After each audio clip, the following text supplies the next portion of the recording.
Hey, what's up, Linda? Hi. How are I'm ya? good. How are you? I'm good. I'm great too. What's up? Good.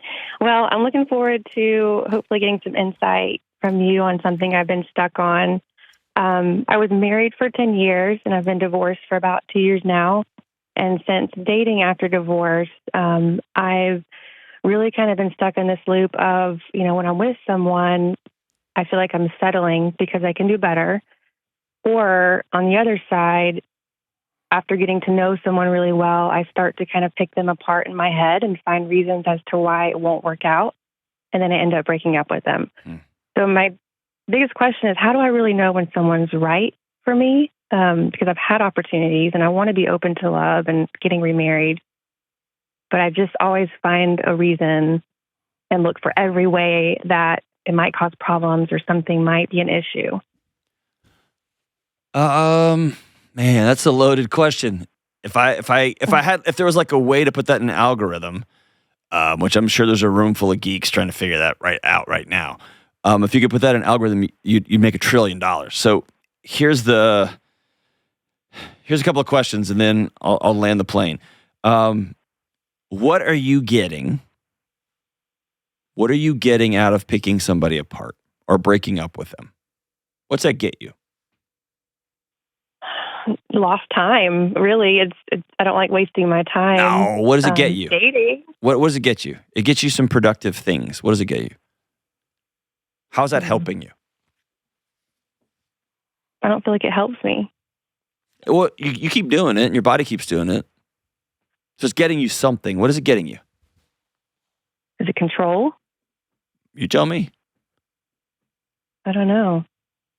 I think I'm afraid of if I meet the right person that I'm going to let them go because I think I'm honestly terrified of just picking a bad partner.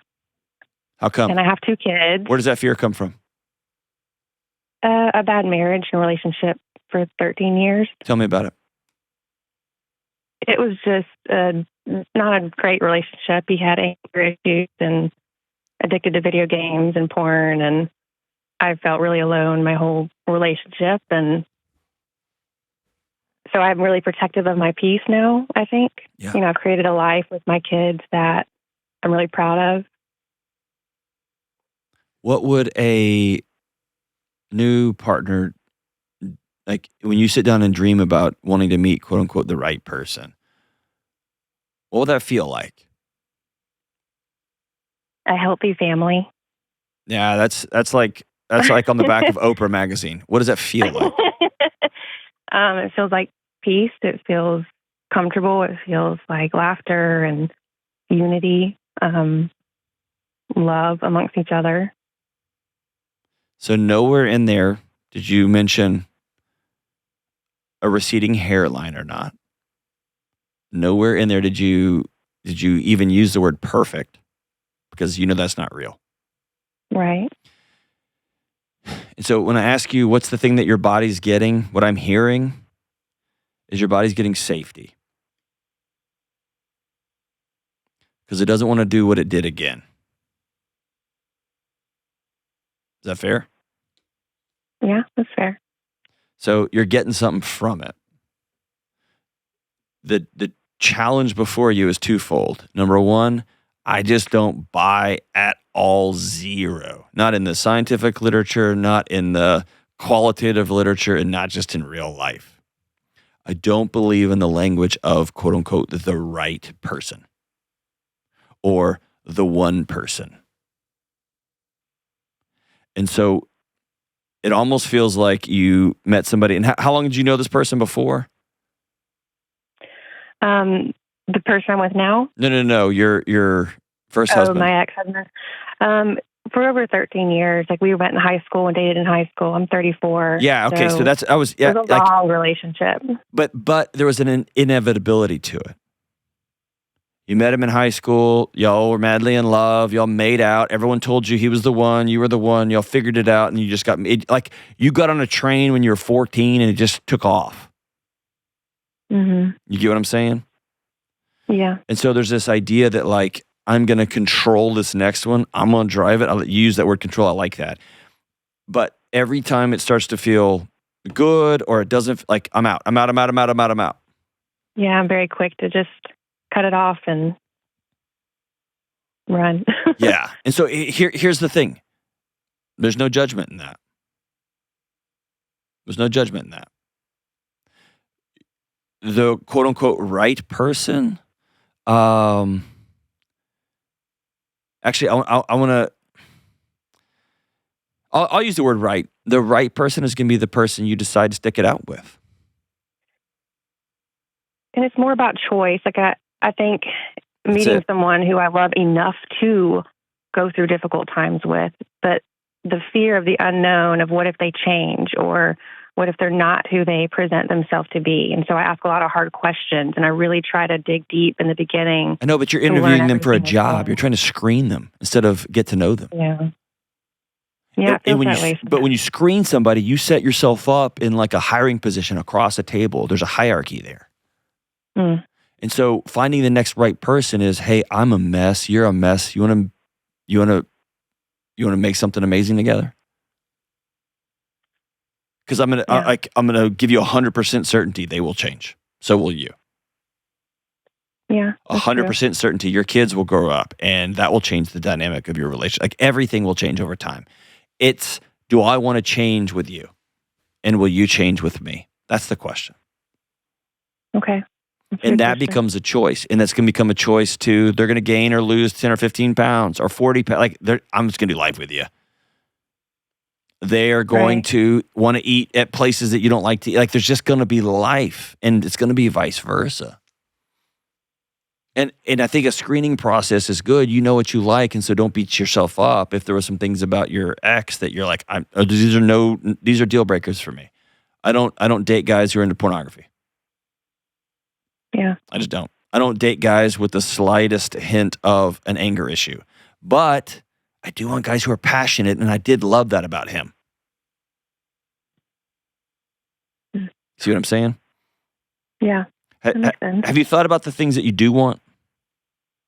Yeah, I feel like I have a good idea of the things I want, and I think it involves more just family life. And it's hard with kids. I have a 7 and 4-year-old, so depending on if someone has not had kids or does have kids, what that looks like and how those lives would intermingle chaotically. Things got serious. Madhouse. Yeah. And it's just, you guys, there's not an easy path. It's blending a family. It's very, very tough. It's very tough. And it just takes like a choice. Let's go do a tough thing together. An almost daily figure this thing out. But I want you to not avoid the harder question. What do you want? You want a tall guy? You want a handsome guy? Do you want butterflies again? Do you want someone who's a great kisser? Someone who's like, what do you want? I really just want peace. I want someone who can come beside Linda, me. that's such a PC. No, I do. Like, I want someone who I can respect, someone who's farther along in life than me, someone who can, I can take care of myself. I'm very independent, but someone who cares about also taking care of me. There you go. Who will love my kids. There you go. Not have to parent them, but support me and them and loving them, and now we're getting to it. Have fun with and laugh, and now you're getting to it. I want somebody who's older than me, somebody that I'm attracted to, somebody that doesn't need to take care of me, but someone who will take care of me because they want to. Yeah. And someone that you'll feel safe enough to release yourself into their care. And right now you're pretty puckered up, rightfully so, because you've had to be. Right. Is that fair? That all makes sense. Here's my last little thing I'll tell you. And this is the most annoying, scary thing. You can't reverse engineer the quote-unquote right person. You don't find your soulmate, you don't find them, and then live happily ever after. You find somebody and say, let's go become soulmates together over time, so that when one of us is burying the other one in our 90s, the other one of us can't breathe because part of our lungs are in the ground. And this thing, this mystical Hollywoodization it's just a total fabrication. It's not real. It's this choice like, okay, you make me laugh. And every time I go home, I can't wait to be around you again. And I watch how you respect my kids and how you take a knee and talk to my 4-year-old so that you're eye level, and how you don't disrespect me as though you're going to come in and be my dad, but you respect me and say, I want to be able to provide alongside you. And then we're going to go figure the rest of this stuff out because it's going to get messy together. Are you in? I'm in. Yeah. And the only way to move forward is to risk getting hurt again. That's scary. I can't imagine how scary that is. It's only theoretical for me. I've only sat with people and read about it. I haven't had to go through it. I can't even wrap my head around how scary that would be. That was your high school sweetheart. You know what I mean? That was your high school sweetheart. Yeah. So tell me about who you're dating now. He's amazing. He's great. He calms my nervous system and gives me a lot of peace, and it's just, I have a lot of respect for him, for who he is and what he does and how he's just kind, and there's a lot of good qualities about him. You are grossing me out, Linda. Ew. Okay, so have you sat down and put your hands on either side of his face and said, I really like you. I'm about to go all in on you? Not like that, no. Why not? What are you scared of? I'm afraid I'm going to get cold feet. You probably will. And the question will be, will he sit next to you and put his feet in the cold water too? Your body would be failing you if it let you go through this new dating, this new potentially marrying somebody new. Your body would be failing you if it let you go through this without apprehension. It's been there before. It knows this drill. And so you're going to have to choose to go into that apprehension and through it, because that's where peace is on the other side of it. And also that's where potential a lot of harm is too, right? Yeah. Firemen run to the fire to put it out, and they get burned sometimes. Mm. But that's the only way the fire gets put out, is to go right through it. I like that. If he's worth hanging on to, I think he's worth being honest with. And I want you to go back and listen to this call when it posts, because your voice just gets all ugh. In all the best ways. I love it. It reminds me of Dawson's Creek, and I love that. I don't want to wait. I love that just somebody talking about somebody that they're just starting to fall head over heels for, and they're trying to stop themselves from falling head over heels, but it's just happening, and I love it. It's one of my favorite things in the world. The challenge is, can I fall head over heels for somebody, land upright, go through that dip, that natural, and then say, okay, we're going to make the next right choice. I'm going to take this step. Will you take it with me? And let's go build an amazing life together. Or not, or break up with him, wait for somebody else. But this guy, I don't know, he sounds kind of special. I'm rooting for you, Linda. I'm rooting for you. Instead of saying the words like, is somebody better going to come along? Exchange the word better for, is the right guy here? Am I going to go make a choice?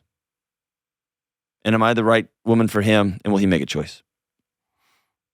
Let's go build something amazing.